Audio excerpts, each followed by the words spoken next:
So we're now moving into the stage where, as good as it is to be running an effective business and to be having efficient procedures and to be providing really good digital marketing work, the other massive feature that you need to be good at and that you need to be working towards is actually the ability to be able to communicate effectively and efficiently to clients in a way that they will understand.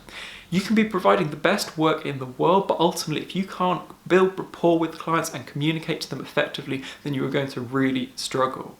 By contrast, over the years, I've seen plenty of digital marketers who provide pretty average work, but the fact is that they have really good working relationships with the clients. They're enthusiastic, they're interested, and they can explain things in a very easy to understand way. As a result, the client then buys into that person, regardless almost of their ability to do the job. They see the value coming from there rather than the actual ability to generate results. So with all of this, it's making sure that you're as well skilled in being able to communicate to clients as it is to do the actual work.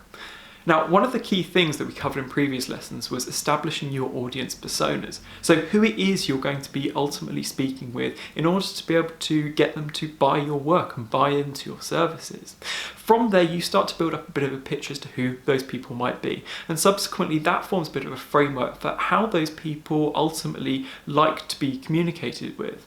This isn't a hard and fast rule. You will have different people in different roles who don't fit a certain stereotype, but it makes a lot of sense to know up front kind of almost what category your potential clients are going to fall into in terms of how they like to be communicated with. Now, it makes sense at this stage to start to establish the framework as to how you potentially are going to communicate with these clients based on the personality types they have. Out there in the world, there are a huge number of different categorizations and models for understanding people and therefore how you communicate with them.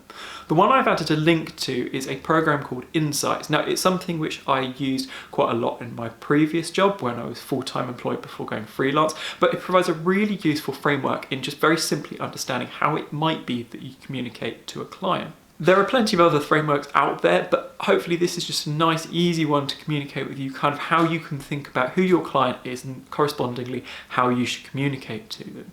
The easiest way that Insights do it are by establishing it with 4 key colours. So you have blue, yellow, green and red there, and each colour represents a different type of personality.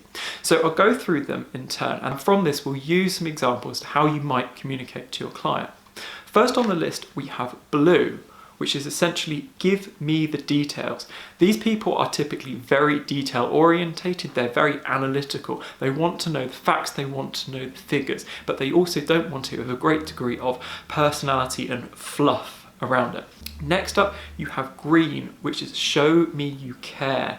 Now, these are people who are generally a lot more emotionally mature and essentially want to understand a bit more about the different attitudes and feelings that might go into something. Following on from that, you have yellow people, which essentially want to be involved. On here it says involve me. So these types of people want to be incredibly interested in everything you're doing. They might not understand the specifics, but these types of people tend to be a lot less organized, just because they're sort of enthusiastic and very passionate about everything they do, but don't have a great eye for detail. Then finally you have the red block, which is be bright, be brief and be gone. Now this tends to fall towards more senior management, CEOs and heads of. And essentially they want the core details. They want someone to come in, come out, give them what they need to know and then leave because they've got other stuff to be getting on with. Now, with all of those personality types, it's never just a case that an individual is one colour or the other, but it's a useful way of thinking about it because most people will have one sort of dominant colour. For me, personally, I tend to fall into the blue category, so that I'm very detail orientated, I'm very organised, try to be very analytical. And when I'm communicating with, say, other freelancers that I may be outsourcing work to be honest, I just want to know the details and no more. Now, it's your job as the freelance digital marketer and as the person working for the business that you adapt your personality and you adapt your style of communication to match whatever the dominant colour is of the person that you are working with. So to take an example from the world of SEO, one of the much talked about items over the last year or so is something called Google Eat. Now, if you don't know what it is, it's worth you going out and Googling it anyway just to understand. But essentially, Google Eat stands for expertise, authoritativeness and trustworthiness. And it is part of Google's algorithm in determining where a website should appear on Google. Now, this is something I've had to communicate to a large number of clients over the last year because it is something which has affected a large number of websites. Now, the way I frame Google Eat is going to differ based on the personality type of who the client is. If that person is really blue, so they are the objective, analytical person, I would tend to go into the real detail and explain sort of very objectively how Google has updated their algorithm to reflect it. It would be very fact-driven, and then I would give them the actions of what they need to do in order to be able to adapt to it. If the person was a predominantly green personality type, that they want to show me that they care, I would try and look into it and explain to them how that Google updates affects their work. I'd use a lot more emotive language, and I might pick out a couple of examples of where it might have really helped or really hindered them. And that would be literally simply saying, oh my God, this is fantastic, isn't it great that it's done this? Or, I'm really sorry, but unfortunately it looks like that the algorithm has maybe affected you in this way. If you were talking to the yellow person who really wants to get involved in all of this, you'd maybe show them a couple of examples of how Google Eat has impacted other things. And then because you want to involve them in the conversation and because they want to be involved, you go, oh, so do you think you could tell me about any examples where you may have seen this around your website already?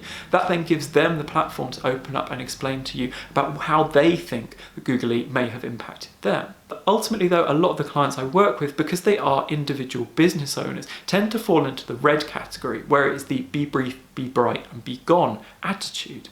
Now with that, literally I need to say there is an algorithm called Google Eat. It may have an impact on your website performance, but don't worry, we are looking into it and I will let you know if there is anything else. That is in essence the be bright, be brief and be gone attitude. You are in, you are out. They know that they've got their digital marketing confidently sorted, and they don't need to know any more information than that because they've got other stuff to be getting on with. So these are the colours again, and I highly recommend you just have a look around online to understand a bit more about these. As I say, you don't have to use this as a framework, but I just find it incredibly useful because you can begin to identify potential clients and clients that you're currently working with and say, well, actually the way in which I'm communicating to you might not be the most effective in terms of getting the information that I need to get across. If, take for example, that you're working with a business owner, you are going to be talking to them about the core business details. You're going to be asking them about their sales. You're not going to be talking to them about their holidays or what you got up to on the weekend. Whereas with other clients that really works.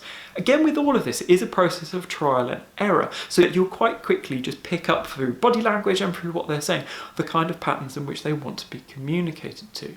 So give it a go is probably the best suggestion. Be very mindful of the way in which you are communicating to your clients. You should never be communicating to your entire client base in exactly the same way. Ultimately, a lot of clients are going to be paying you good money, so you need to adapt your style, your marketing, in terms of how you convince them to build up a good client relationship that really works for them.